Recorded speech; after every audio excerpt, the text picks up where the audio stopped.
Hey guys, tonight we're stepping into something small, almost laughably small, yet strangely telling. A library card. Of all the things in the world that could vanish into a pocket, this might be the least cinematic. No diamonds, no dramatic chase, not even a safe to crack. Just a rectangle of laminated paper that smells faintly of dust and glue. And yet, the moment it's taken, a thread is pulled, and you begin to see how even the quietest theft can tug at the larger fabric of human behavior. You might not make it out of this one with your perception of crime intact, but don't worry, you'll at least leave with a few overdue metaphors. So before you get comfortable, take a moment to like the video and subscribe, but only if you genuinely enjoy what I do here. And tell me in the comments where you're watching from and what time it is right now. There's something oddly soothing about knowing who else out there is drifting into the same twilight moment. Now, dim the lights. Maybe turn on a fan for that soft background hum, and let's ease into tonight's journey together. You walk into a library that could belong to any city. The carpet is thin, the lights are humming faintly overhead, and the faint perfume of aging paper drifts like incense. There's a desk near the door, and on it a stack of forgotten bookmarks with little kittens stretching across them. At the counter, a librarian stamps spines in that rhythmic way that almost feels like a clock ticking. You imagine this place as timeless, yet tonight it holds a little secret. One card has gone missing. You imagine the person who took it. They don't look like a villain. They could be wearing a hoodie or maybe just a faded jacket, blending in, quiet like anyone else. They slide the card into their wallet next to old receipts and maybe a bus pass that no longer works. And here's the gentle punchline. Stealing a library card isn't about free books. It's about something stranger, the chance to slip into another identity, even if that identity only lasts until the next late fee. Psychologists call this kind of act low-level deviance, and while it sounds mild, it's often the spark that reveals a much deeper pattern. Recidivism, the tendency to reoffend, isn't always loud or dramatic. Sometimes it's as hushed as the soft scrape of a chair being pushed back under a library table. You trace the idea. If someone starts small, how often does smallness grow into habit? Here's where it gets oddly human. Maybe the card thief doesn't feel like a thief. Maybe they tell themselves they're just borrowing it, like they borrow books. Maybe they'll return it someday when things calm down. This is the mirror effect. You notice how easy it would be for you too to justify a tiny wrong under the glow of fluorescent lights.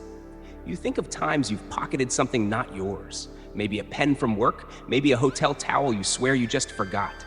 That little voice says, it's not a crime, it's just bending. And suddenly you see the stolen card not as a punchline, but as a window.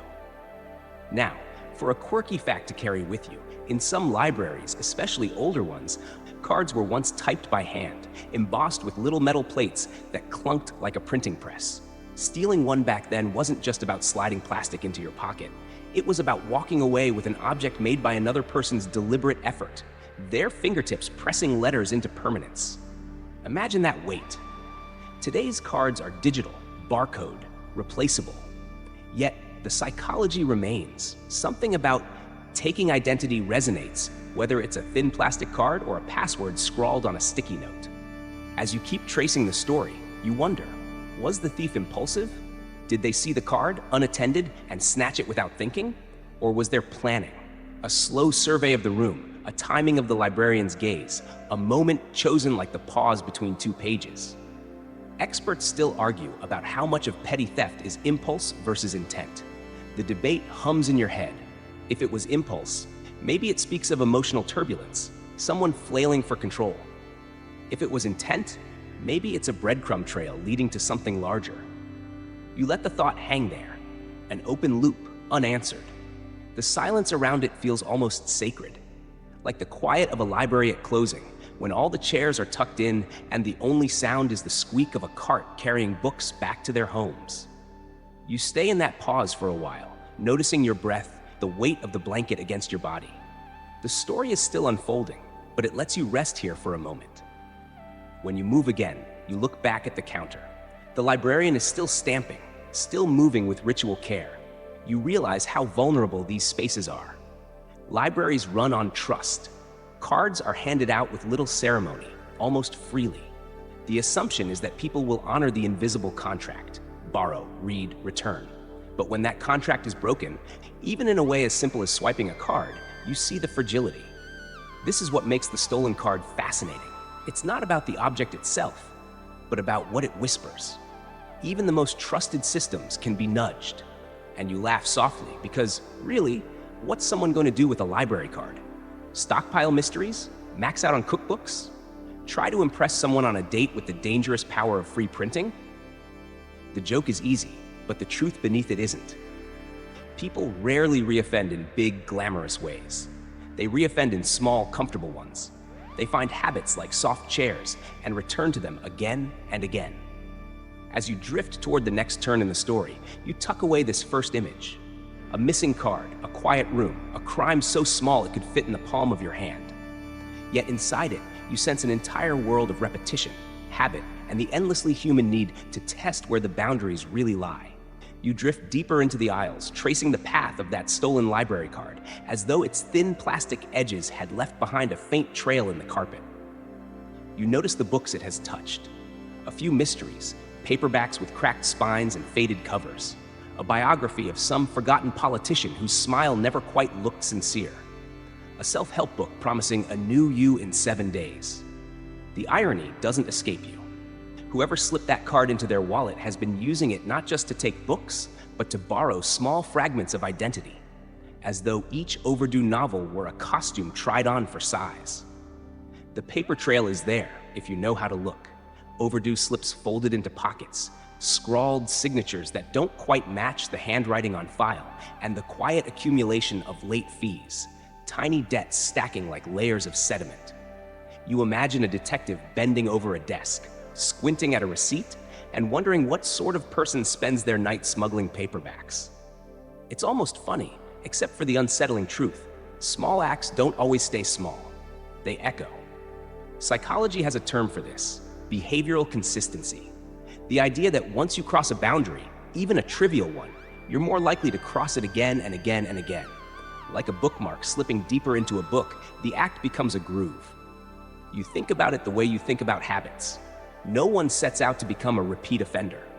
It starts with one choice, then another, until the choices link like chain stitches. A library card here, a borrowed identity there, and before long, the behavior has its own momentum. There's a quirky fact tucked in here too. In the early 1900s, librarians kept black books of names, lists of patrons who repeatedly failed to return items. Sometimes the lists were shared between cities, so your reputation could travel faster than you did. Imagine being quietly infamous in 1912 for hoarding cookbooks across 3 states. Not exactly Al Capone, but your face might still earn a frown from the stern keeper of stamps. As you wander deeper into the thought, you pause at a psychology concept: the broken windows theory. It suggests that if small crimes go unchecked, they invite larger ones. A cracked window on a block invites graffiti, which invites theft, which invites worse. And here you are, staring at a stolen card, wondering, is this the broken window in someone's life? Is this how their pattern begins? Or is it just a passing breeze, a momentary draft, nothing more? Experts still argue. Some insist the small stuff escalates, others claim most people stop at the little lines. You let the question linger, unsolved. The mirror effect tugs at you again. You picture the petty receipts in your own life, the unreturned Redbox disc, the umbrella you borrowed from a friend and somehow forgot wasn't yours.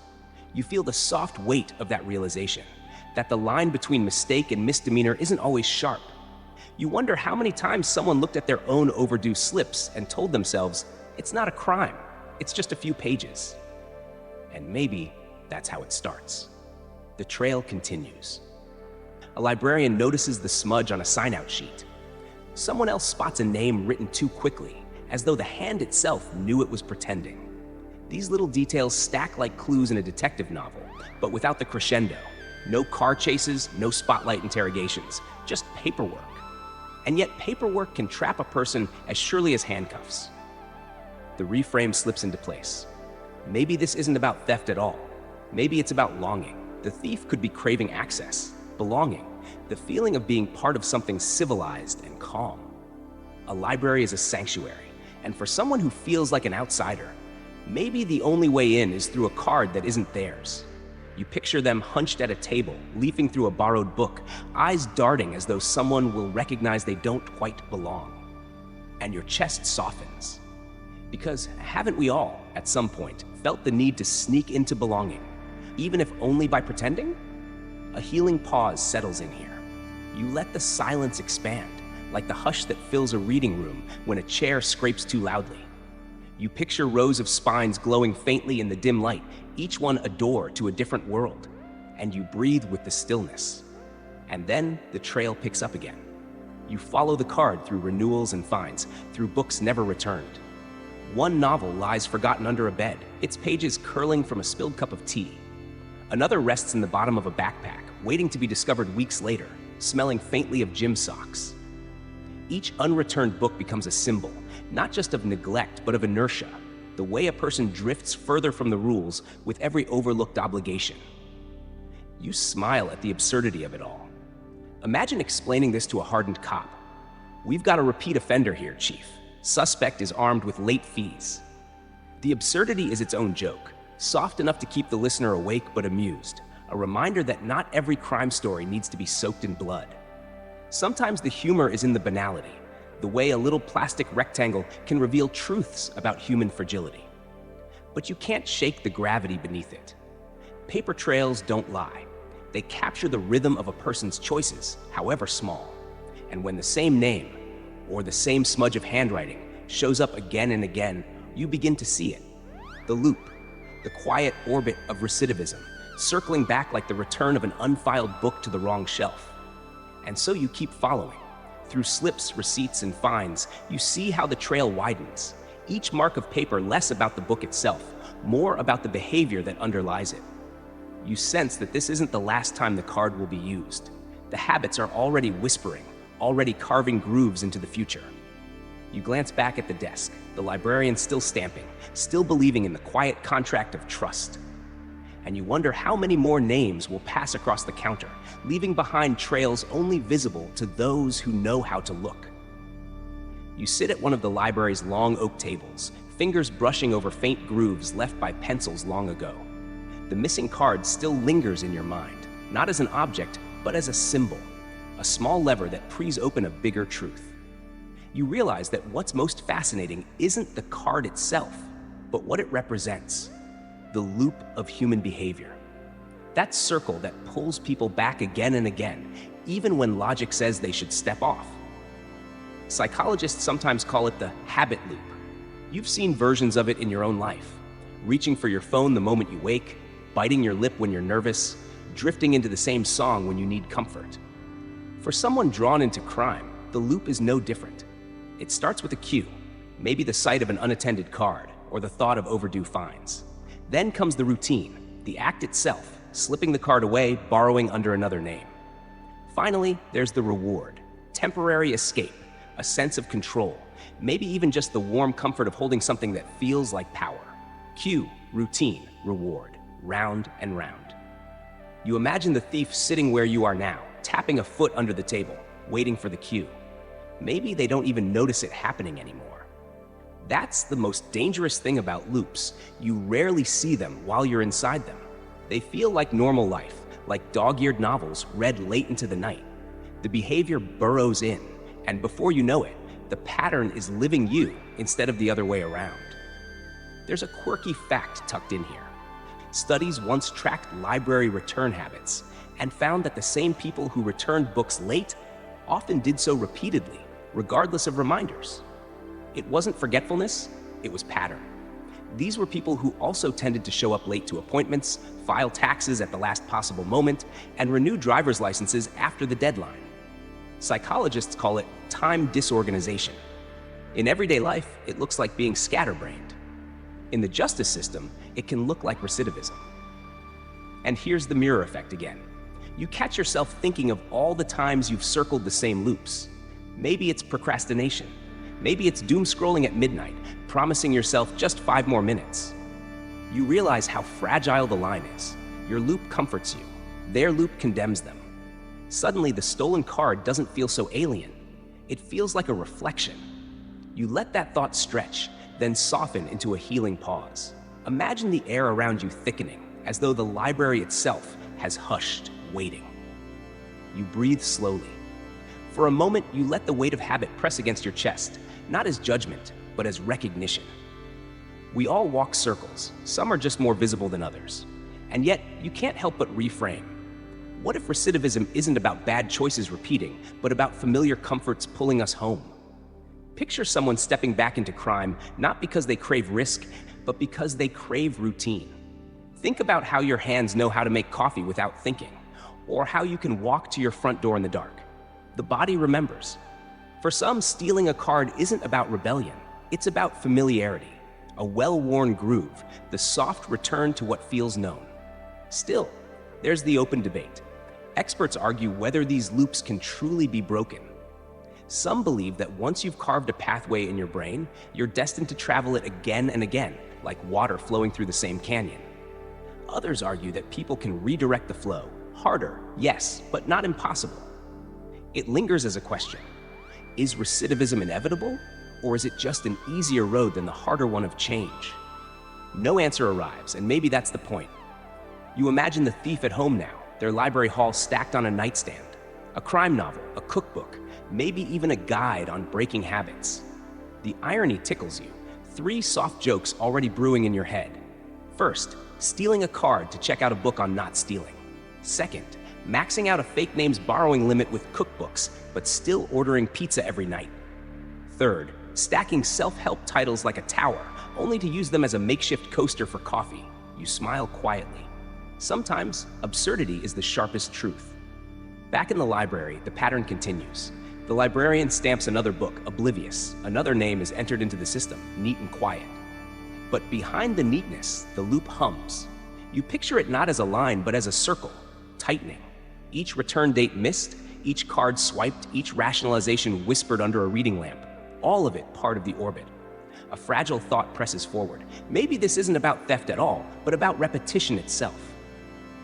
People repeat because repetition feels safe.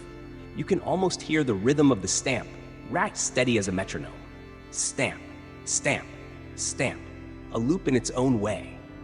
The quirky detail returns. In some parts of Europe, libraries once used chain libraries, where books were literally chained to desks so they couldn't be stolen. It's a strange image, knowledge locked down with iron.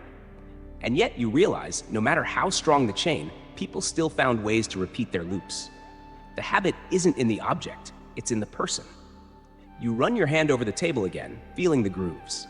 You think about how many people have sat here, circling their own loops, some visible, some hidden. And you realize that the missing card is just a mirror. It shows us what we all do, in one way or another. Repeat, return, revolve.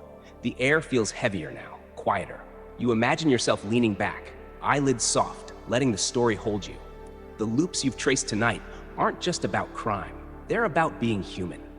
And like the thief with the card, you sense that part of you too is carrying something borrowed, waiting to be returned.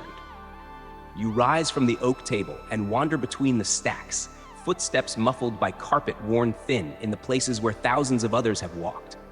The stolen library card is still with you, not physically, but as a ghost, as if every row of shelves has a faint imprint of it tucked somewhere in the shadows. You can almost feel the presence of the thief, slipping quietly through the aisles. Not with the heavy air of a bank robber, but with the lightness of someone who knows how to vanish in silence. That's the allure of anonymity. Libraries are sanctuaries for the invisible. The hush of the room, the expectation that voices remain soft, the way eyes are lowered into books instead of raised to meet yours. All of it creates a kind of shield. In this place, a person can disappear into the background simply by doing what everyone else is doing, pretending to read, gliding fingers along spines, moving at the rhythm of quiet. For someone who's already crossed lines before, this kind of space is perfect. Not because it offers thrills, but because it offers camouflage. You imagine the thief sitting at a corner desk, the stolen card resting on the table like an ordinary object, indistinguishable from any other. They could be anyone.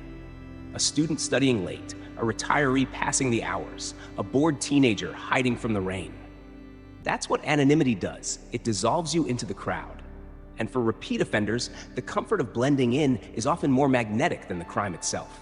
The act becomes less about what I can take and more about how well I can disappear. There's a psychological concept here, de-individuation. It's the loss of self-awareness when you feel part of a group or when your identity is hidden. People behave differently when they know they can't easily be singled out. It's why internet comment sections turn cruel. It's why masked crowds behave in ways individuals never would. And in a library, anonymity is woven into the fabric of the place. Nobody is singled out. Everyone is a quiet shadow. For someone circling through criminal patterns, that silence is intoxicating. Here's a quirky fact. In the 19th century, many libraries didn't allow open stacks. Patrons had to request books, and librarians fetched them from the back. The reason? Too many people were pocketing books under coats. Anonymity had been weaponized.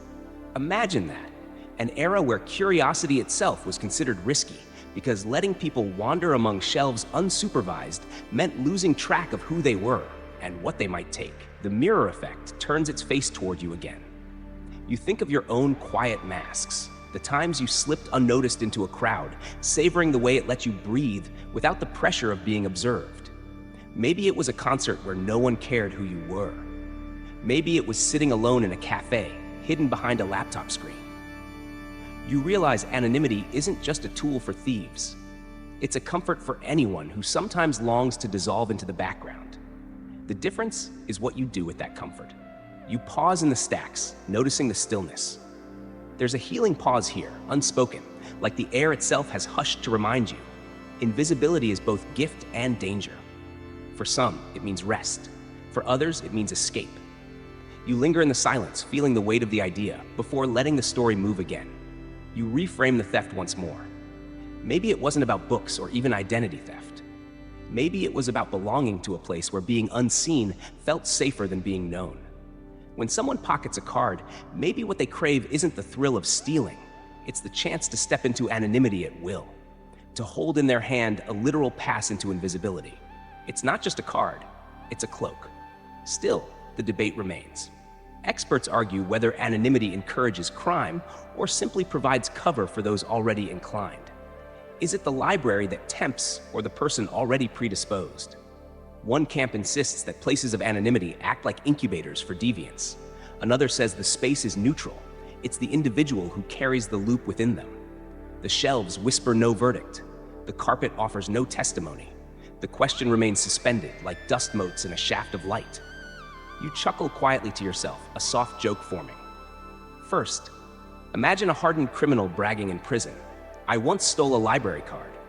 Not exactly street cred.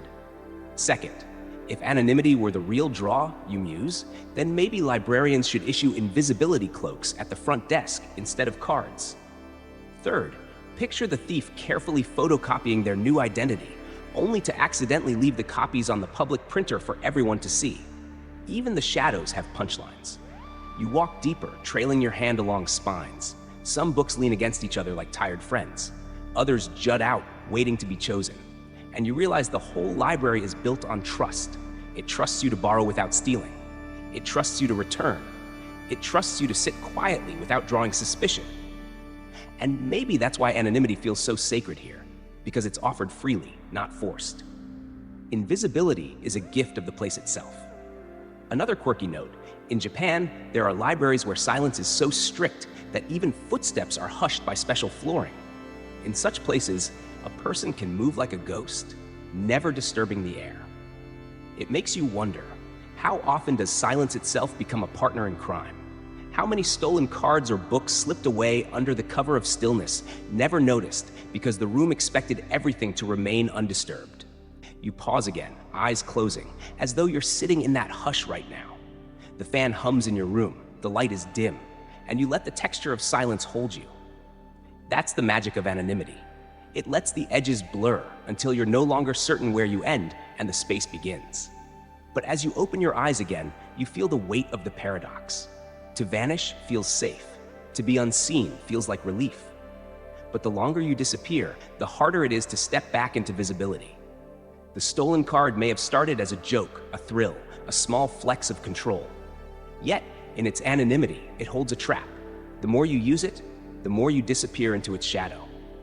You leave the stacks and head toward the exit, the sound of your own footsteps reminding you that you are, in fact, still visible. But you carry the thought with you. For some, invisibility isn't just a passing comfort. It's the loop itself, the pull that makes recidivism feel like home. You find yourself standing near the glass doors of the library, gazing out into the evening where street lamps smear their yellow glow across wet pavement. The reflection stares back at you faintly, merging your face with the outlines of shelves behind. It makes you think about choices, about what pushes a person to act in that split second. Was the stolen card an impulse, a flicker of opportunity too tempting to resist? Or was it intent, carefully brewed and poured, the result of a plan quietly rehearsed in the shadows? The line between the two is blurry, slippery like water spilled across a desk. Impulse suggests spontaneity, a spark that catches before the mind has time to argue. Intent implies calculation, a blueprint hidden in the folds of thought. When you try to decide which the thief was carrying that night, you realize the truth is probably tangled between them. A plan half-formed, ignited by a sudden moment of courage or carelessness. Psychologists talk about dual process theory, that we live with two systems in the brain, one fast, automatic, impulsive, the other slow, deliberate, analytical. When someone steals, you're never quite sure which system was at the wheel. Maybe the hand that lifted the card moved faster than the rational mind. Or maybe the rational mind was already coiled, waiting, disguising calculation as spontaneity. A quirky fact drifts up here. In the 1970s, researchers studied shoplifters and found that many described their thefts as spur of the moment. Yet when pressed, they admitted to returning to the same stores, timing their visits, and practicing concealment techniques. Impulse, it seemed, was often a mask for intent. That makes you smile softly, because who among us hasn't told ourselves a story about something just happening, when in truth, we nudged the dominoes into place long before they fell? You think back to your own slips of impulse. The extra cookie grabbed without thought, the words spoken too sharply in a conversation you regretted. And yet, when you rewind those moments, don't they also carry a trace of premeditation? A craving that had been humming in the background, a frustration already warmed up? The mirror effect creeps in. You realize the thief isn't an alien mind. Their blurred line between impulse and intent is the same one you walk every day. The silence of the library seems to press closer as you let that sink in. A healing pause arrives, like the deep stillness just before a page is turned. You feel the weight of your own breath, the rhythm of your pulse, the delicate space where choice hangs before it hardens into action. It's here, in this pause, where the difference between impulse and intent is decided. Reframing the theft, you wonder, perhaps the real story isn't about whether it was impulse or intent. Perhaps the more profound question is why the distinction matters at all. If the result is the same, a card gone missing, a pattern repeated, then why do we cling so tightly to categorizing motives? Maybe it's because impulse feels forgivable, while intent feels damning. Impulse is human weakness, intent is criminal character, and that subtle shift changes everything about how we judge a person. The experts still argue, of course. Some criminologists insist that understanding intent is essential for prevention, because if crimes are calculated, then deterrence might work. Others counter that so much crime is impulsive, no amount of policy or punishment will reach it. It requires different tools like emotional regulation and self-awareness. The debate is a circle without end, like two scholars lost in the stacks, circling the same row but never meeting in the middle. You let your mind wander, amused by the image of philosophers debating over a stolen card. One insists it was a rational act of intent, another declares it was pure impulse, while the thief is already outside, using the card to check out a book on both psychology and how not to get caught. That's your first soft joke. Second, picture the impulsive thief caught red-handed and blurting, "It just jumped into my pocket."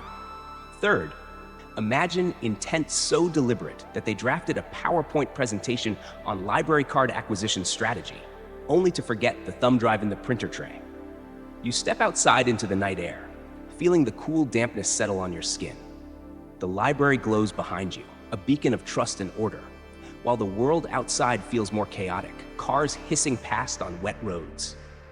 You realize that crime often happens at the threshold, between impulse and intent, between order and disorder, between library hush and city noise. It's never entirely one or the other. It's the fragile seam where both meet. Another quirky fact surfaces. Studies show that many impulsive crimes happen within 10 feet of opportunity. A wallet left on a cafe table, a phone dangling from a pocket, a library card resting near an unattended desk. Intent may brew for days, but impulse needs only seconds, 10 feet. That's the space where temptation lives. You glance around, imagining all the invisible orbits of opportunity swirling near you at this very moment. As you walk down the street, you wonder how many loops begin this way. An object within reach, a thought too quick to catch, a hand moving before the conscience fully wakes. You think of the thief again, their steps echoing somewhere, maybe not far from here. Are they replaying the decision in their mind, telling themselves it wasn't planned, or justifying it as survival? Do they even notice the loop tightening? You slow your steps, letting the rain-speckled air wash over you. For a moment, you let yourself imagine the card itself speaking, whispering from inside a pocket. Was I taken by accident or by design? And you realize the card doesn't care. Only we do. Because in that distinction, impulse or intent, we glimpse our need to categorize human weakness, to sort it neatly into drawers labeled forgivable and unforgivable. The thought lingers as you turn the corner. Maybe what really matters isn't which drawer the action belongs to, but how many times the drawer has been opened before. Patterns, after all, matter more than moments. And the thief, whether impulsive or deliberate, is already walking a path shaped by repetition. The card is just tonight's chapter in a book they've already been writing. The library fades behind you, but its silence still hums in your ears. You carry the unanswered question with you, letting it hang like mist, impulse or intent. Perhaps it will never be answered. Perhaps it isn't meant to be. The story moves forward anyway, one step at a time, like you now, tracing a path into the night. You wander back inside, shaking the rain from your coat, and the library feels warmer now, almost protective. But the quiet, steady order of the place also reminds you of something else. Rules. Not the big laws etched into courtrooms or carved into stone tablets, but the small, everyday rules that ask for faith. Whisper. Don't shout. Return the book when you're done. Treat the card as if it were a key to trust itself. And yet, the stolen card is proof of what happens when rules feel bendable. You picture the thief at the counter, card in hand, and realize that the transaction itself is built on nothing more than belief. The librarian doesn't follow you home. They don't peek into your bag at night to see if you're treating the book gently. They simply stamp, smile, and trust that you will hold up your end of the invisible bargain. That's the beauty of libraries, and also their weakness. There's a psychological term here, neutralization theory. It suggests that when people break rules, they don't see themselves as bad. They find ways to neutralize the guilt. Everyone does it. It's not really hurting anyone. The system can afford to lose one. It's not the absence of conscience, but the twisting of it, turning morality into something flexible, bendable like a paper bookmark. You reflect on your own bending moments. Have you ever told yourself the hotel towel was basically a souvenir? That copying a friend's homework wasn't really cheating, just teamwork? The mirror effect leans close, reminding you that we all bend. Some bends are laughed off, bends become arrests, but the curve is there in every life. Here's a quirky fact to tuck away. In the 1980s, some libraries experimented with honor checkouts. No staff, no supervision, just shelves of books and a box to leave your name. And believe it or not, most people did follow the rules. Yet, the rate of lost books doubled compared to staffed libraries. It wasn't malice, it was temptation. The rules felt softer, bendable, like clay instead of stone. A healing pause settles over you as you imagine one of those empty libraries, the hush of a building trusting you entirely. You picture yourself standing alone among the stacks, holding a book in your hands, knowing that no one is watching, that no one would know. The stillness is comforting, but also heavy. You let the question echo silently in that pause. What would you do? Reframing the theft, you begin to see it not as rebellion, but as an experiment. The thief may have been testing the bend of the rules, curious to see if they'd snap or sway. It wasn't just about the card, it was about the invisible contract itself. How far can trust be stretched before it frays? And more intriguingly, How does bending a rule feel when the walls around you are built on silence and trust? Experts still argue here too. Some claim people bend rules because systems are too lax. If consequences are light, temptation rises. Others argue it's the opposite, that the very presence of rules, when too rigid, makes people itch to test them. Which is it? Are we pulled toward bending because rules are soft or because they're firm? No consensus exists, only theories stacked like books on opposite ends of the shelf. You chuckle softly at the thought of the thief rationalizing aloud. First joke, it's not theft, it's just extended borrowing. Second, I wasn't stealing, I was stress testing the library's trust system. Third, if rules weren't meant to be bent, why are library cards so flexible? The humor is gentle, absurd enough to keep the heaviness from sinking too deep. As you drift deeper into the thought, you begin noticing the subtler ways bending works.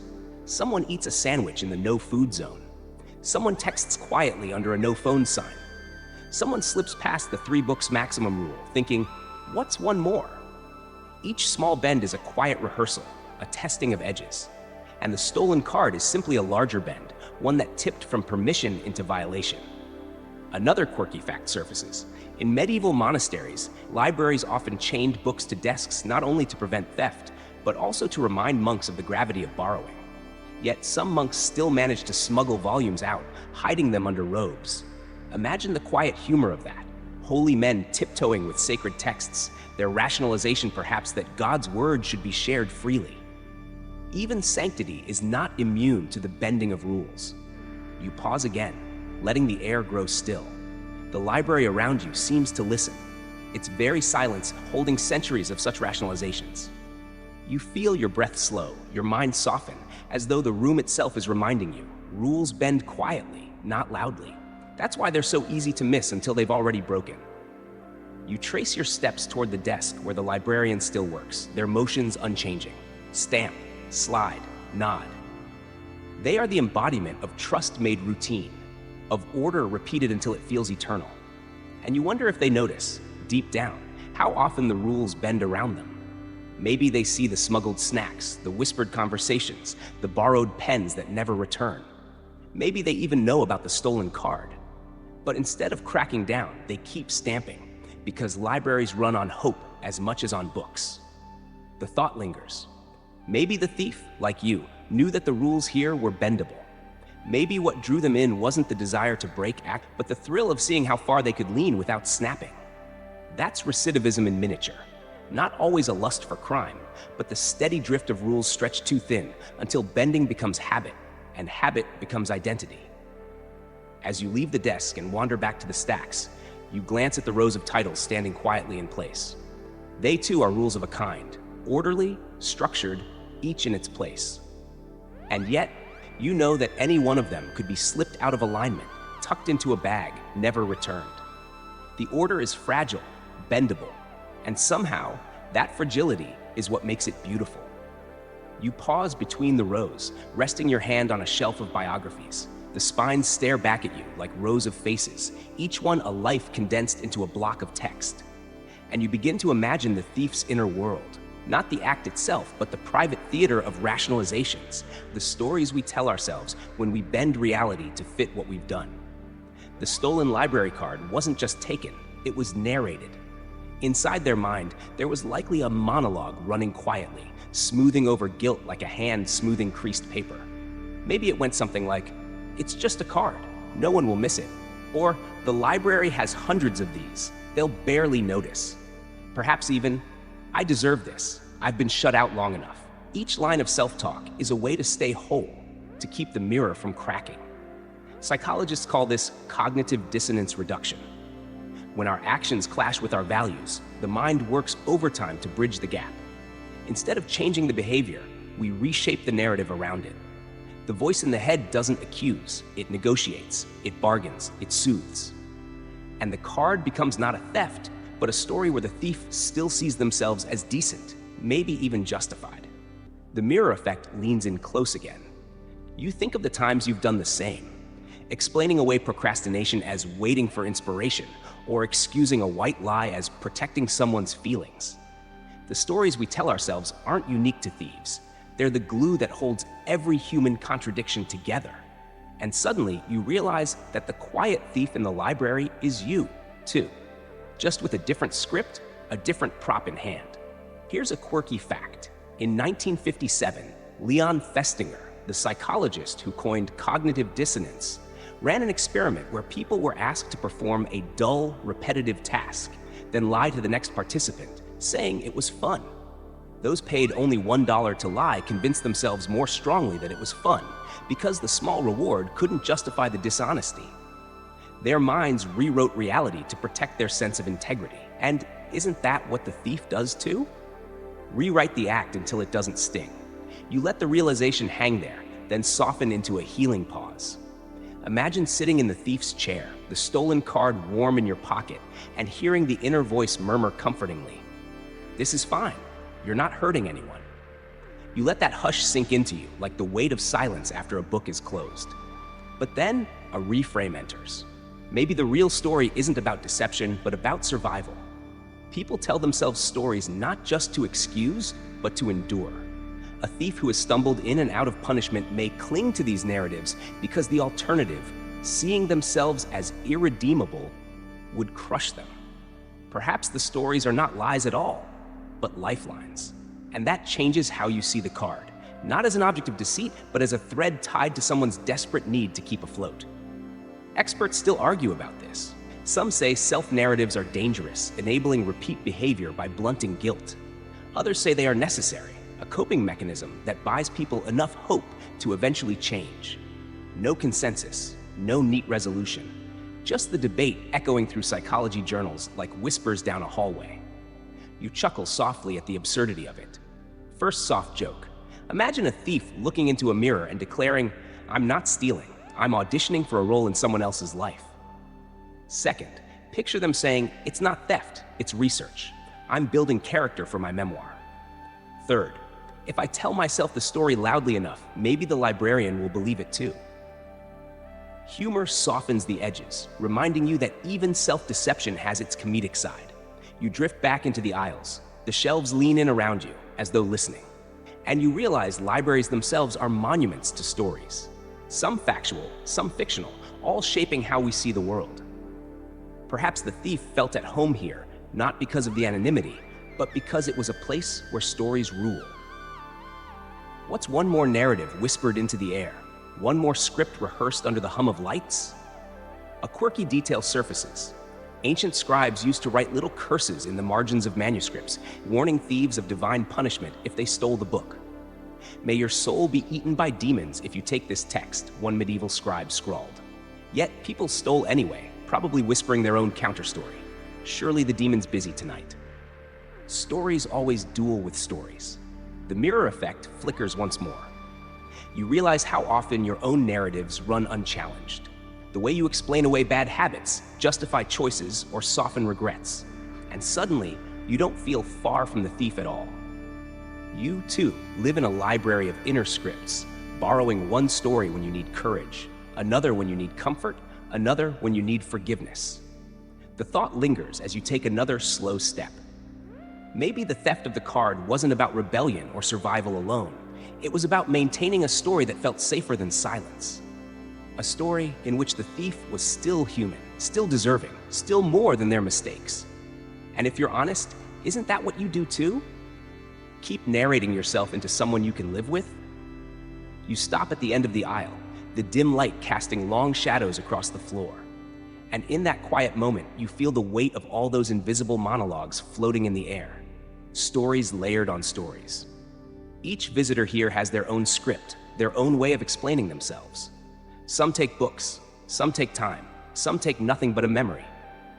But all take comfort in the narratives that keep them whole. And you know with a strange certainty that the stolen library card is less about possession and more about narration. It is not just plastic, it's the story of a person insisting to themselves, "I still belong somewhere."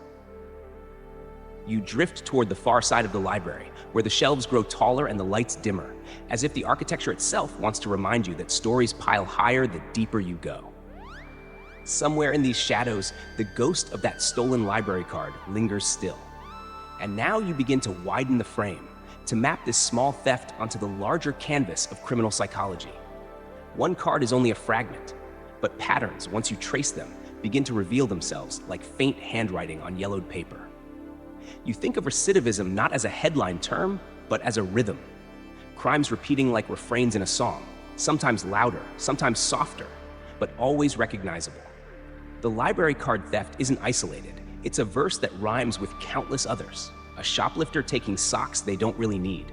A pickpocket sliding a phone only to abandon it later. A trespasser returning to the same forbidden ground. The actions change, but the cadence remains. Psychologists sometimes call this behavioral continuity, the idea that past actions aren't left behind like footprints in sand, but are grooves worn into stone. Once a pattern forms, the next act doesn't feel new, it feels familiar, like returning to a favorite chair or to a well-worn corner of the library where the light always falls just right. A quirky fact comes to mind. Researchers once discovered that parole violators often return to crime within 48 hours of release. Not weeks, not months, hours. The pull of the pattern is so strong that freedom itself feels disorienting, and the loop offers comfort. It makes you think of the thief again. Perhaps the card wasn't even about utility, but about stepping back into a familiar groove, a small act that whispered, "Ah, yes, this is who I am." The mirror effect rises quietly in your chest. You picture your own loops, habits you've repeated long past their usefulness. Checking the fridge even though you know it's empty. Scrolling through messages though no one has written. Returning again and again to the same song, the same street, the same excuse. You realize that patterns cling not because they're effective, but because they're familiar. And you see yourself in the thief's repetition, each of you reaching again for what feels known. You pause, letting the weight of that recognition sink in. The silence of the library expands around you, a healing pause that seems to stretch across the room. You breathe slower, noticing the way time itself softens in these moments. It's almost as though the library is inviting you to feel the loop, to hear the circular rhythm echoing in the hush. Then you reframe the idea. Maybe recidivism isn't only about failure to change. Maybe it's about identity. If someone has spent years circling the same loop, crime, consequence, release, return, then perhaps the pattern becomes less about what they do and more about who they believe they are. To steal again isn't just to act, it's to confirm an identity, to rehearse a role they know by heart. The stolen card isn't an accident, it's a script line in a play that feels safer than improvisation. But experts still clash over this. Some argue that recidivism is proof of incorrigibility, that once someone repeats, they are bound to repeat again. Others argue that the numbers reflect not nature but nurture, that society offers too few on-ramps out of the loop, so people simply circle back because the exits are blocked. Which side is right? The shelves whisper no answer, only the rustle of pages as a breeze moves faintly through the room. You smile at the absurd images your mind conjures. First joke, picture the thief solemnly swearing, "This is the last time," while setting a reminder to steal another card next Tuesday. Second, imagine researchers charting recidivism in overdue library fines with the same gravity as federal crime stats. Third, picture a motivational poster reading, "Don't repeat mistakes unless they're library themed." Even humor reveals the loop, it circles too. You take a few slow steps down the aisle, fingers grazing the spines of books. Some tilt out of line, leaning on their neighbors as though tired of holding upright. They remind you of people in the justice system, each one trying to balance, some toppling, others propped up by the support beside them. Patterns aren't only individual, they're social. Recidivism is contagious in its own way, learned from peers, reinforced by environment. You wonder if the thief was alone in their loop, or if they were part of a circle where such small crimes felt ordinary, almost communal. Here's another quirky fact. In certain prison libraries, inmates have been known to steal books even though they had full access to borrow them. Why? Because stealing felt truer to their identity than borrowing. Possession meant more when it broke a rule. You imagine the irony, a library built for rehabilitation becoming another stage for recidivism. It makes you shake your head softly, half amused, half saddened. The mirror effect returns, pulling you inward. You think of how many times you've repeated behaviors not because they served you, but because they confirmed the story you told about yourself. I'm a night owl. I'm always late. I'm just bad with money. Each phrase is its own small loop, repeated until it becomes a kind of theft, stealing possibility from yourself. You realize the thief's library card is no different. It's a confirmation. This is who I am, the one who takes. A healing pause settles again as you let the thought breathe. You hear only the hum of distant lights, the whisper of a page turning somewhere across the room. You let yourself rest in the rhythm, in the comfort of repetition. Because even now, as you listen, the cadence of the narrative itself has become a loop, circling back on ideas, repeating, reframing, familiar. The story mirrors its subject, and so you move forward, carrying the weight of patterns. The stolen card grows larger in your imagination, not just plastic, but a symbol of the grooves we all fall into, grooves that hold us even when we want to leave. You trace your steps slowly, like walking in circles, and realize you are already inside the loop yourself, part of its rhythm now. The thought lingers. Perhaps recidivism isn't about crime alone. Perhaps it is the most human of conditions, to return, to repeat, to relearn the same lesson until one day, maybe, you don't. You drift back toward the circulation desk, where the hum of fluorescent light feels steadier than the rain outside. The librarian's motions are still the same: stamp, slide, nod. But tonight you notice something else in the ritual: leniency. A kind of gentle net strung under every transaction. Fines are small, warnings are polite, and community service hours, when they're given, are measured in handfuls rather than mountains.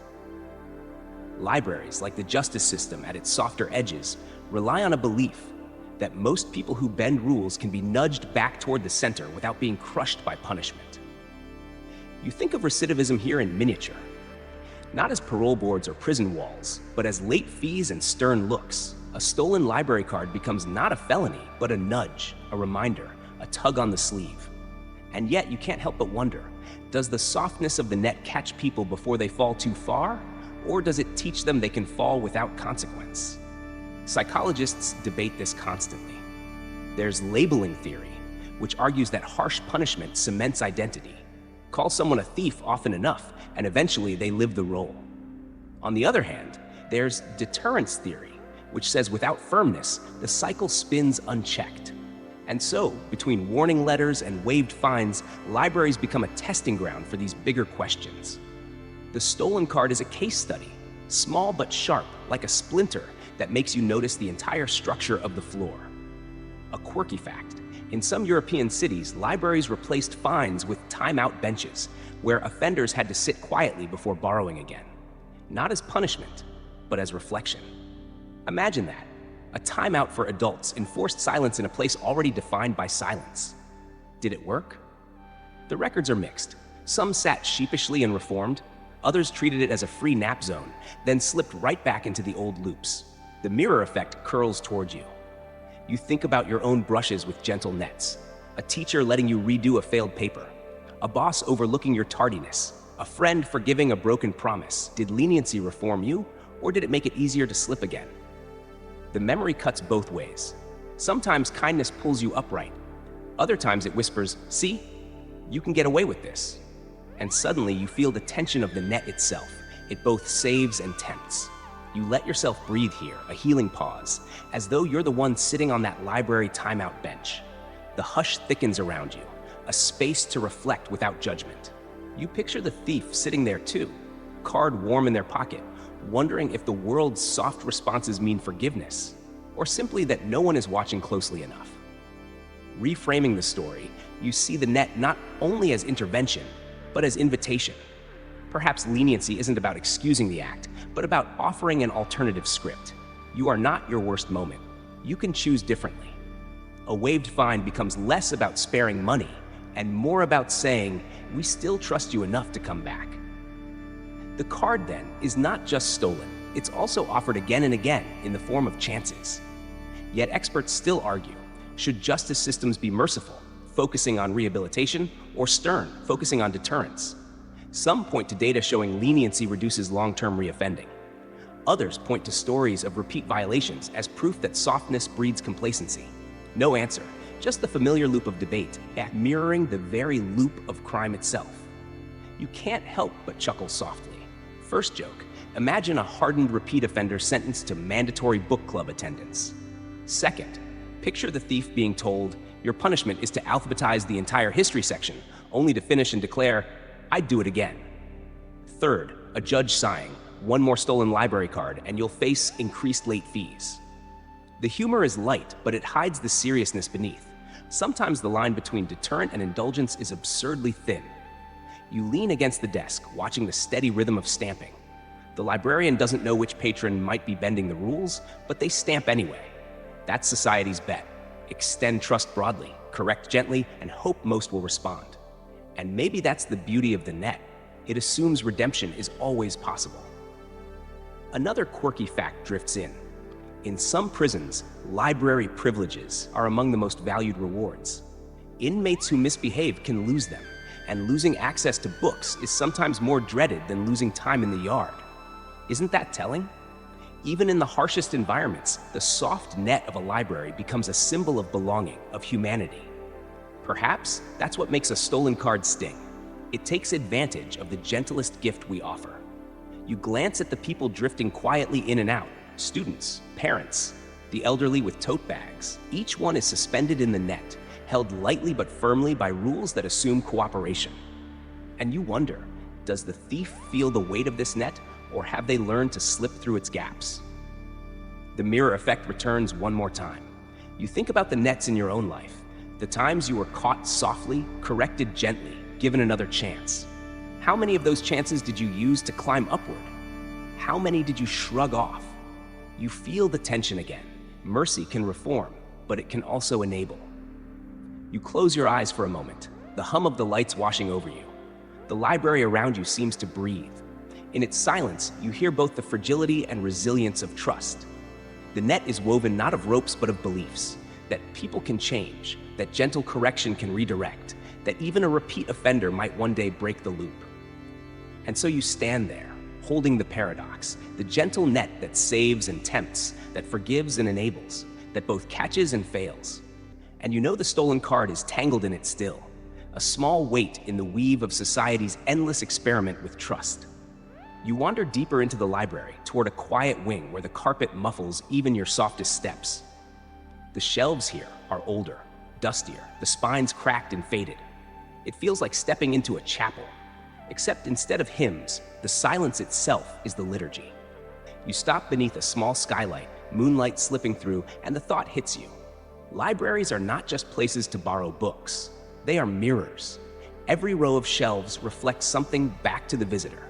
What you seek, what you avoid, what you pretend to enjoy, what you secretly crave. For one person, the cookbook section says, you want to reinvent yourself. For another, the romance aisle says, you're longing for tenderness. And for the thief, the stolen card whispers, you still belong in the world of readers, of citizens, of the trusted. A mirror doesn't lie, but it doesn't flatter either. It simply returns what you bring to it. Psychologists speak of symbolic interactionism, the idea that objects and spaces carry meanings that shape how we see ourselves.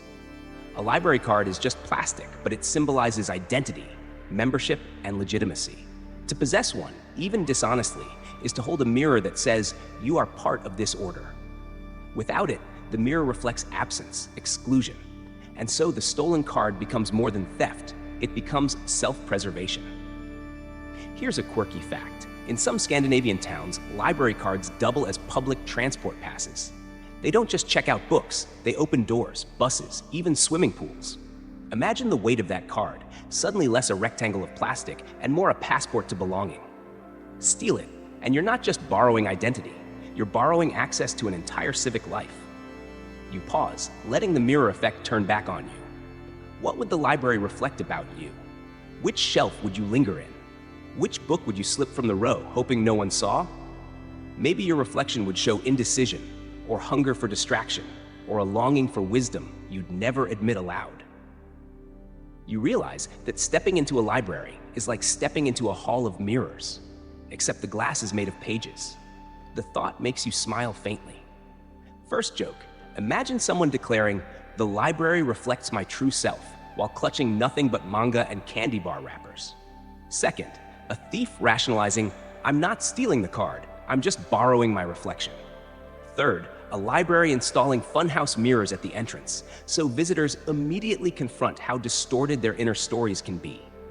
Humor keeps the mirror from cutting too sharply. You reframe the stolen card again. Maybe the act wasn't simply about crime or habit.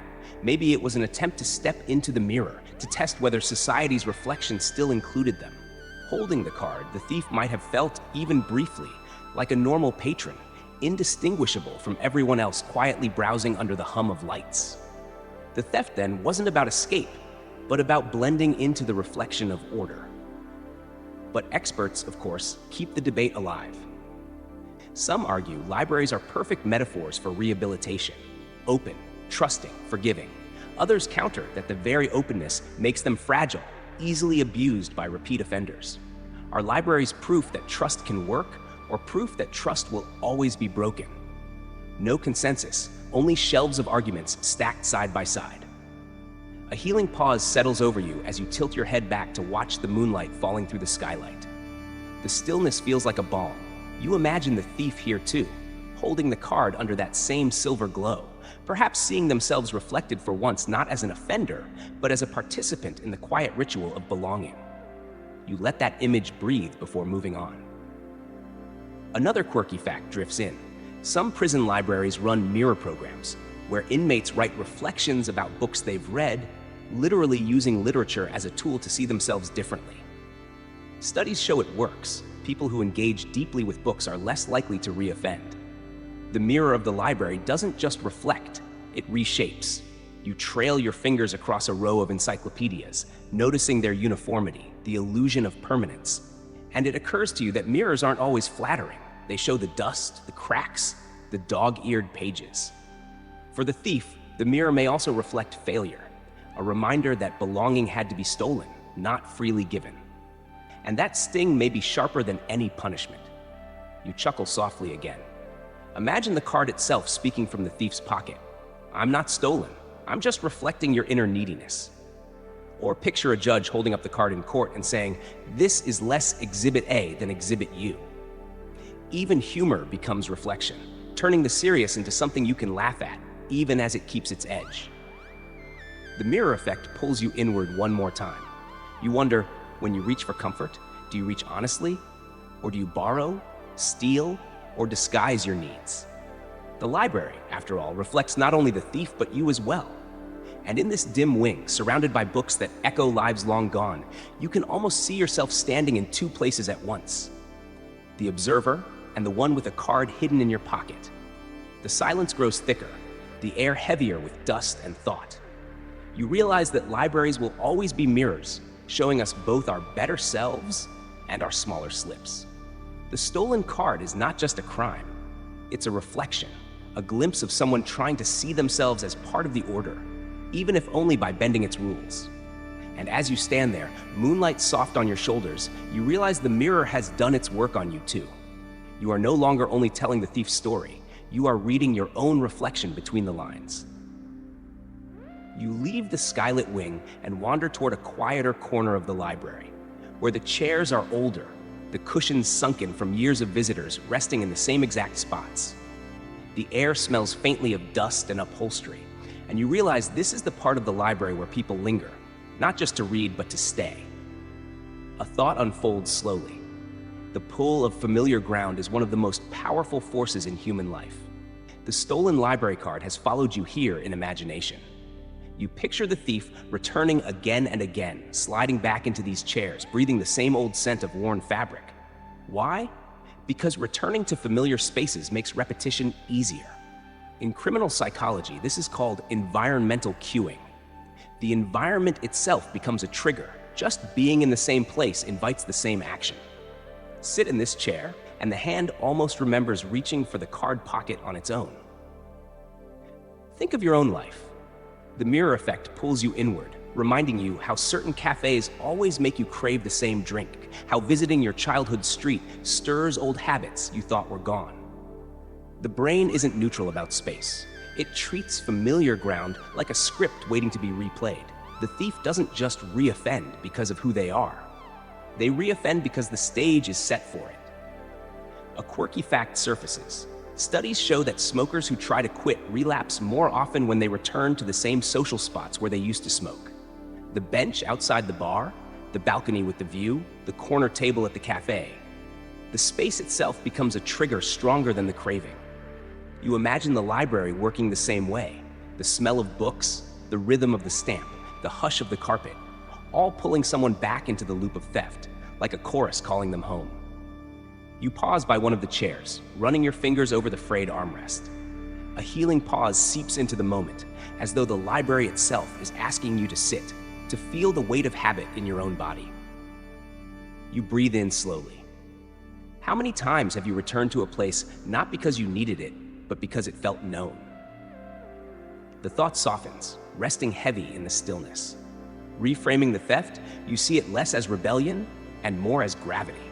A stolen card is simply the object pulled into orbit by the larger force of place. Familiarity becomes comfort, and comfort becomes routine. It isn't thrill-seeking, it's homecoming, even if the home is flawed. Perhaps this is why recidivism rates are higher when people return to the same neighborhoods after release. It isn't always about intent or morality. It's about the power of familiar ground. Experts still argue, of course. Some say breaking the cycle requires physical relocation, new spaces, new cues. Others argue it's not geography, but psychology that matters. People carry their loops with them no matter where they go. The debate loops endlessly, each side offering case studies, none providing certainty. Is escape possible by moving away, or does the familiar ground live inside us too? The shelves stay silent, offering no verdict.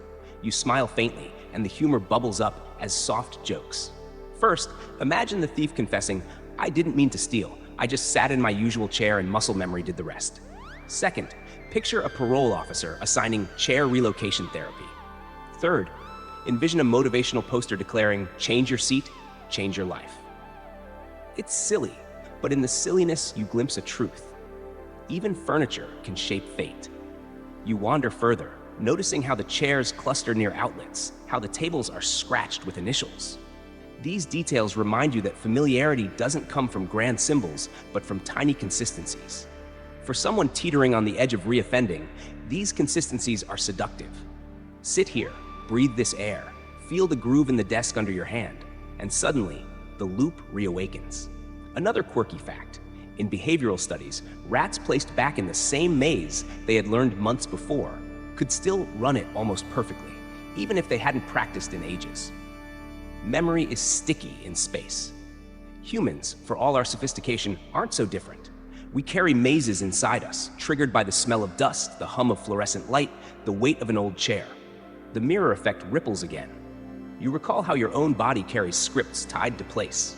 That bench in the park where you always check your phone, the kitchen counter where you automatically reach for snacks, the bed where your mind starts racing because it remembers nights of restlessness. You realize the thief's return isn't extraordinary, it's ordinary human wiring. They simply walked the same path you do, only in a different key. A healing pause stretches across the room again.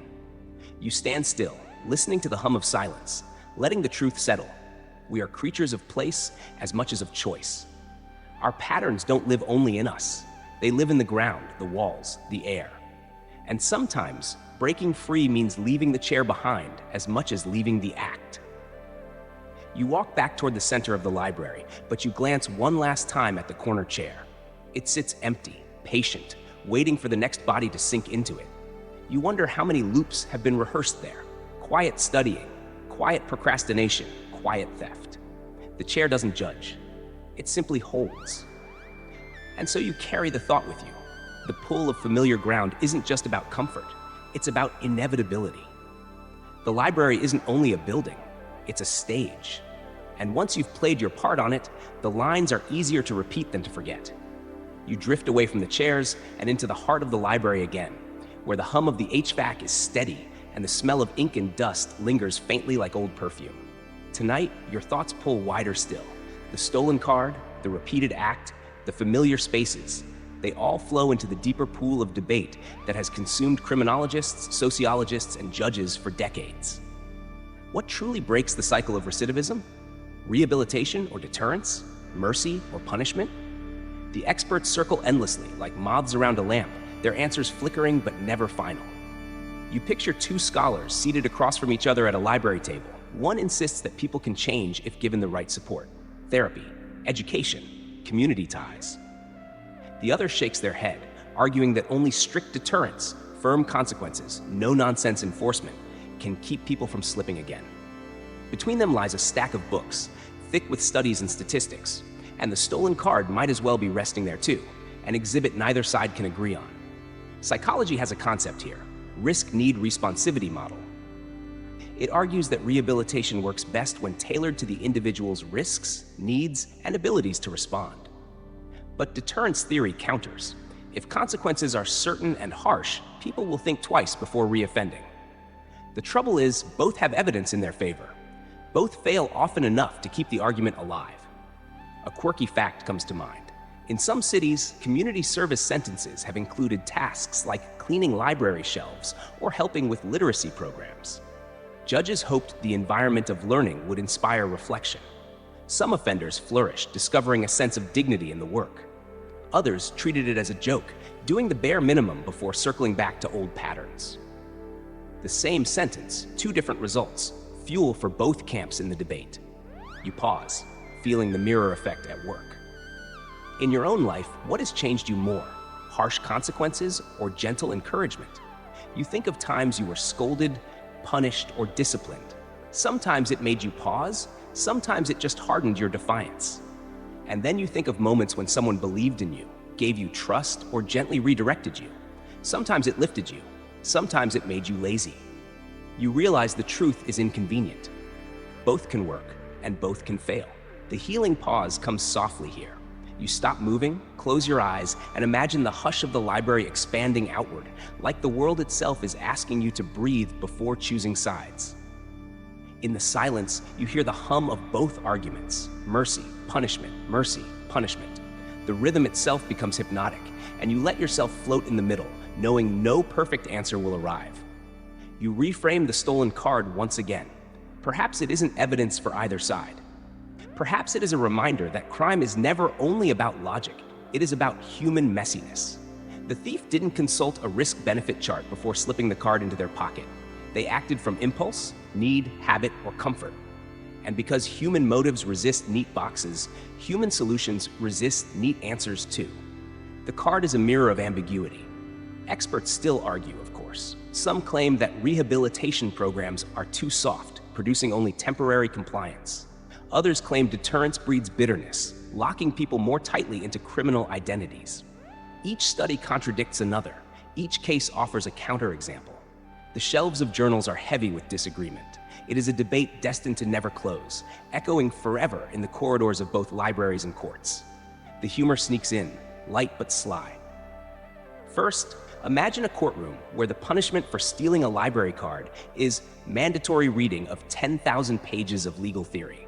Second, picture a thief sitting in a rehabilitation program, muttering, "I came here to avoid fines, not to join book club." Third, envision a judge trying to blend deterrence and rehabilitation by sentencing offenders to clean the library floors with Dostoevsky quotes. You chuckle softly, because even in comedy, the paradox remains. You wander toward a row of criminology books, their titles long and academic. You pull one off the shelf and feel its weight. Every chapter inside argues a case, cites statistics, promises insight. Yet the longer you hold it, the more you realize the book itself is part of the loop, endless theories stacked on endless data, but the question still unresolved. Rehabilitation or deterrence? The silence of the library refuses to answer. Another quirky fact. In Norway, prisons often resemble dormitories, focusing on rehabilitation, education, and social reintegration. Their recidivism rates are among the lowest in the world. Contrast that with countries emphasizing deterrence, long sentences, strict conditions, where recidivism remains high. And yet, critics argue the comparison is unfair, pointing to cultural differences, economic contexts, and broader social supports. Even strong data refuses to be a final word. The mirror effect draws you inward again. You think, if you were the thief, what would reach you more deeply, a harsh punishment or a gentle hand? The answer shifts in your mind, unstable, refusing certainty. Sometimes you crave structure, other times you crave mercy. Perhaps the thief would feel the same, swaying between them like a pendulum. You settle into another healing pause. The library feels stiller now, as though even the books are waiting. You hear only your own breathing, slow and steady, and in that stillness, you allow the ambiguity to remain. No answer, no conclusion, just the weight of the paradox itself. And so you leave the criminology shelf, the heavy book returned to its place. You carry forward the thought that perhaps recidivism is less about systems than about stories, about whether a person believes they can rewrite their script. Deterrence and rehabilitation are just different ways of holding up a pen, waiting to see if the thief will write a new line or circle back to the old one. You drift past the heavy shelves of theory and return to the smaller, quieter aisles. Somewhere near the back, you notice a book sitting crooked, not quite pushed in all the way. Its faded jacket shows a title you can't quite read, but you imagine it's the one the thief never returned.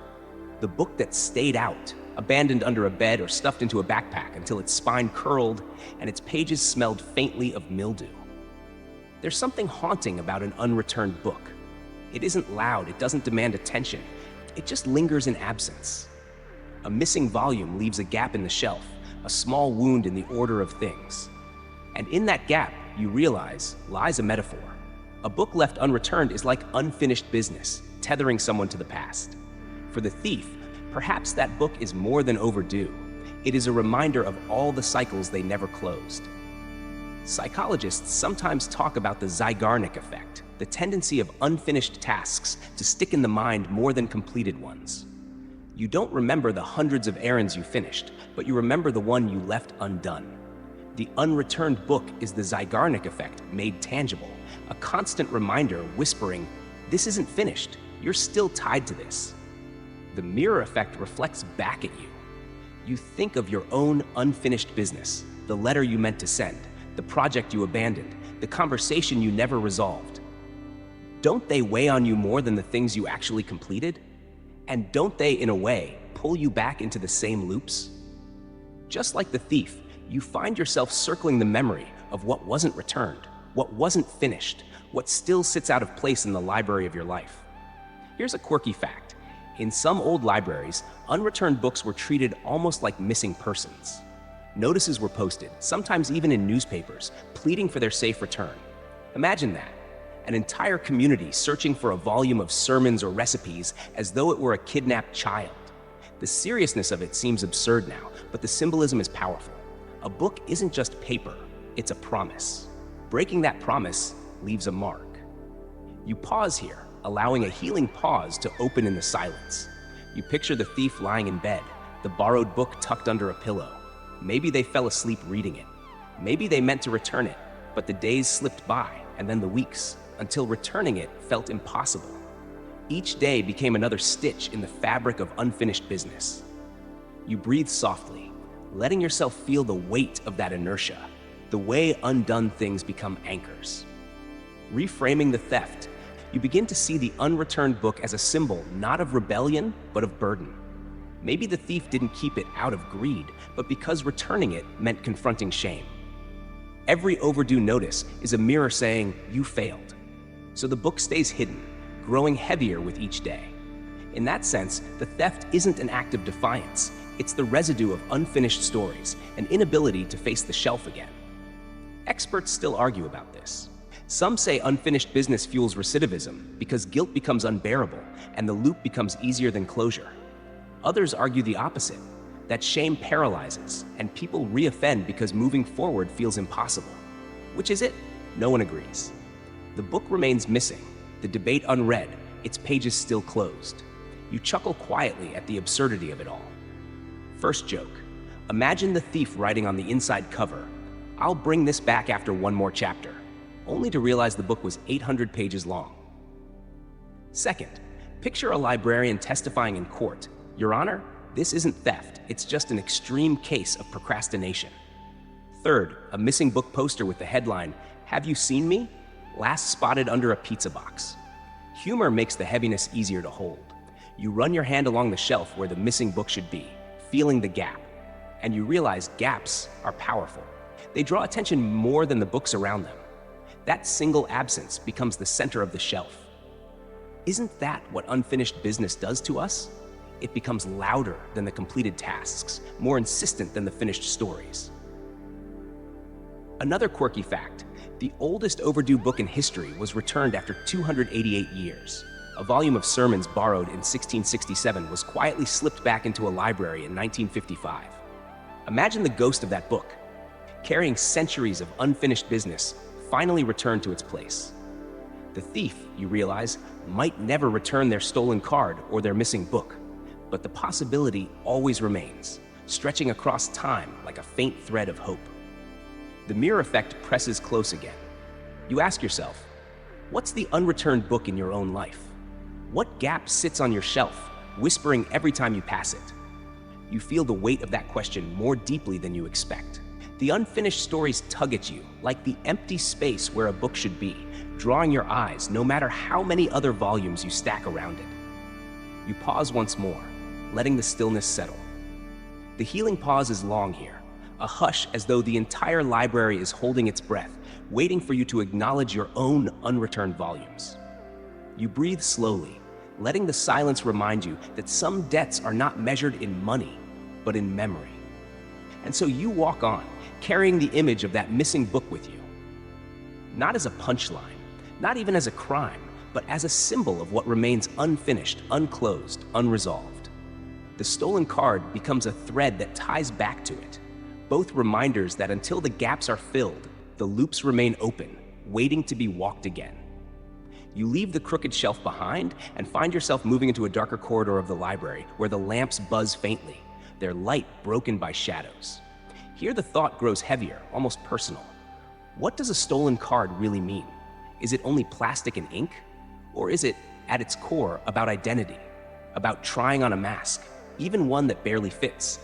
You picture the thief holding the card in their palm, the barcode catching the light like a fragile secret. It isn't just access to books, it's access to another life. With this card, they are no longer themselves. They are whoever the name on the laminate says they are. A fragile identity, borrowed like a costume.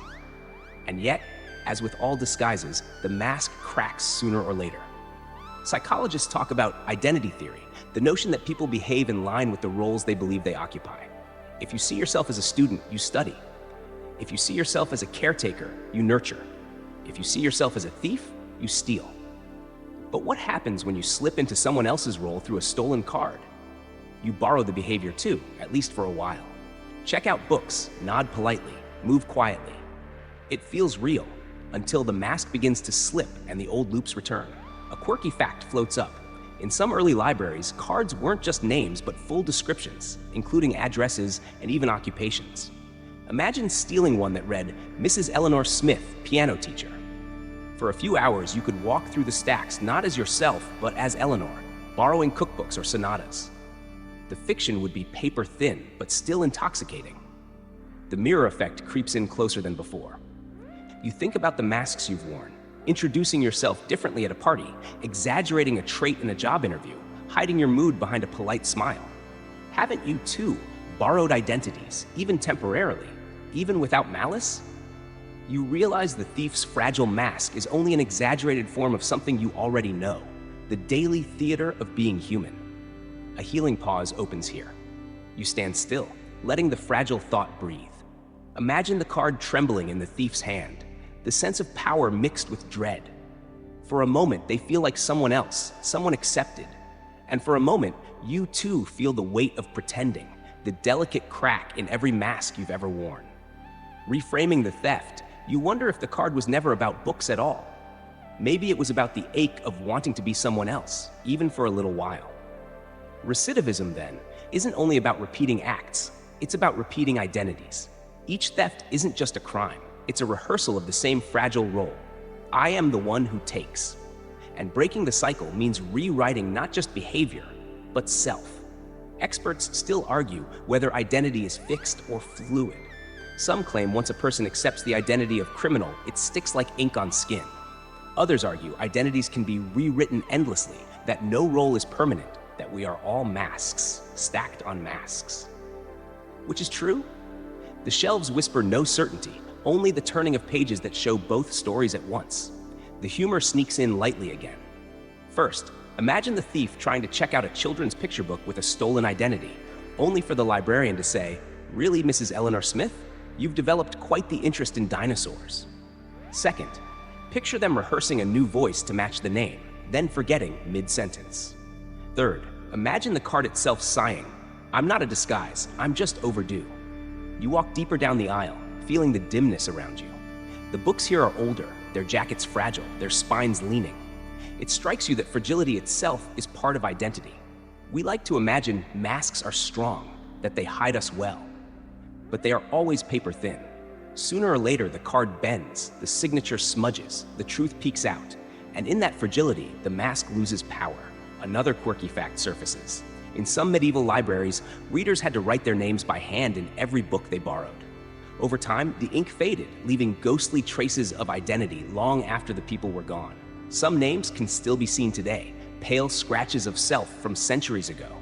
Isn't that what the stolen card is too? A ghost of identity, a borrowed self fading in the ink. The mirror effect returns, sharper now. You think of how often you cling to identities that no longer fit. Student, dreamer, worker, rebel.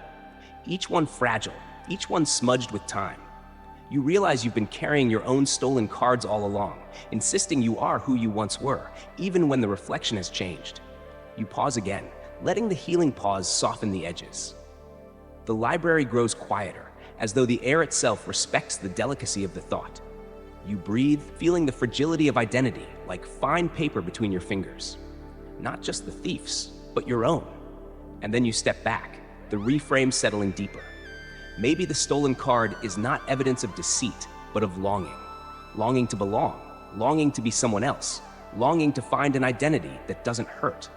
And maybe recidivism is less about stubbornness and more about the desperate pull of fragile masks. Easier to repeat the one you know, even if it cracks, than to face the mirror without one.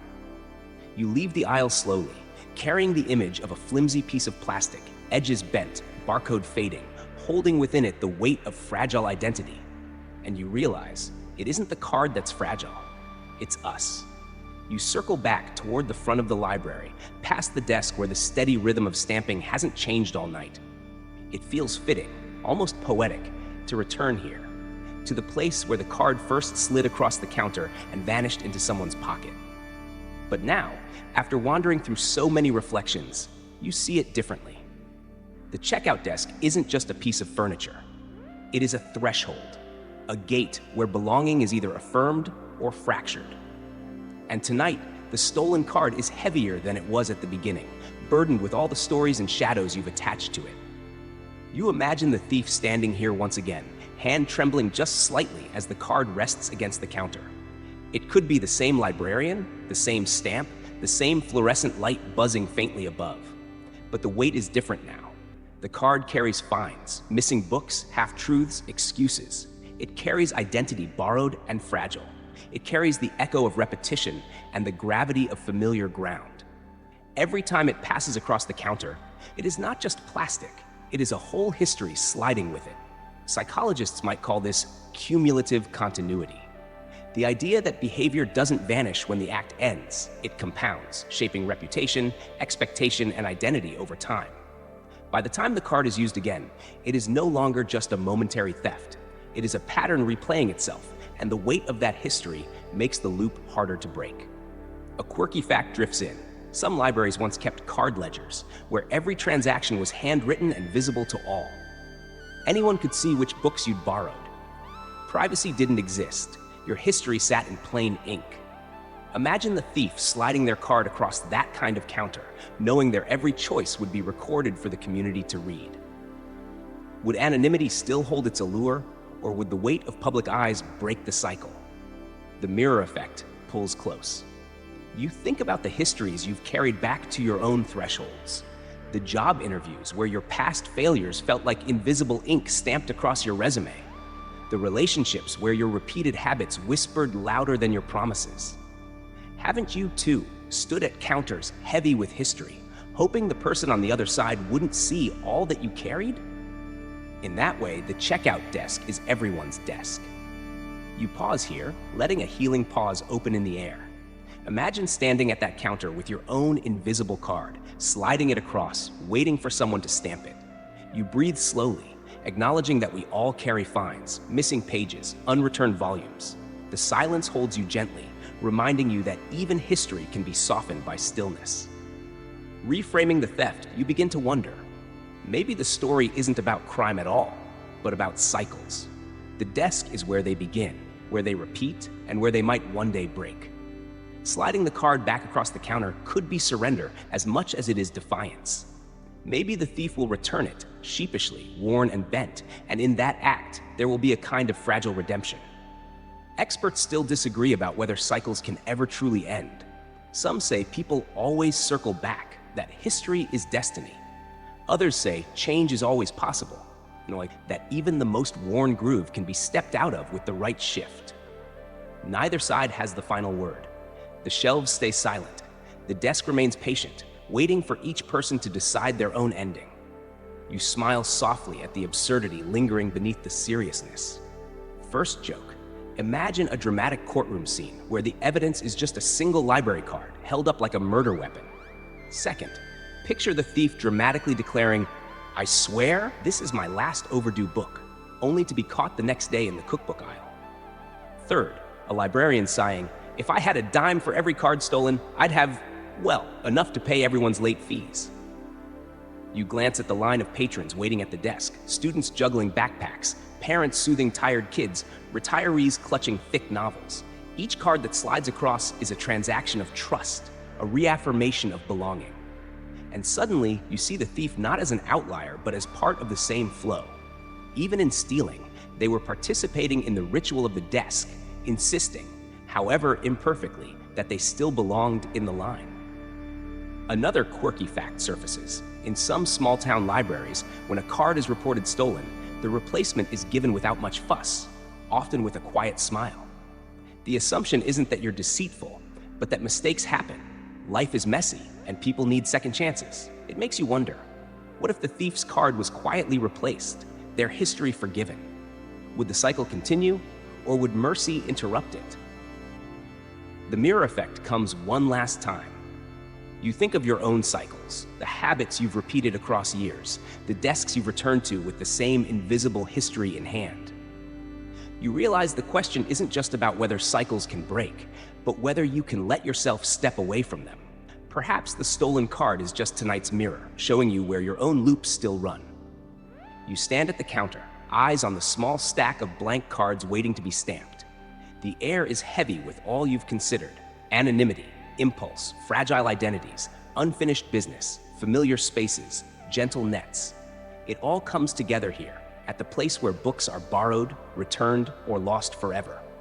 And you understand that the checkout desk is both beginning and end, question and answer, mirror and mask. The story doesn't close neatly. The thief may slide the card back someday, or they may never return. You may break your loops, or you may circle them again tomorrow. The desk remains, patient, stamping each card that comes to it, indifferent to whether it's new, stolen, or returned after years away. And as you watch the librarian lift the stamp and press it down one more time, you feel the weight of the cycle soften into something almost tender. Maybe the answer isn't in breaking the loop, but in learning to carry it more gently. And so the night drifts toward its quieter edge. The stolen card, the unreturned book, the endless loops, they all dissolve now into something softer, like footprints fading in the sand.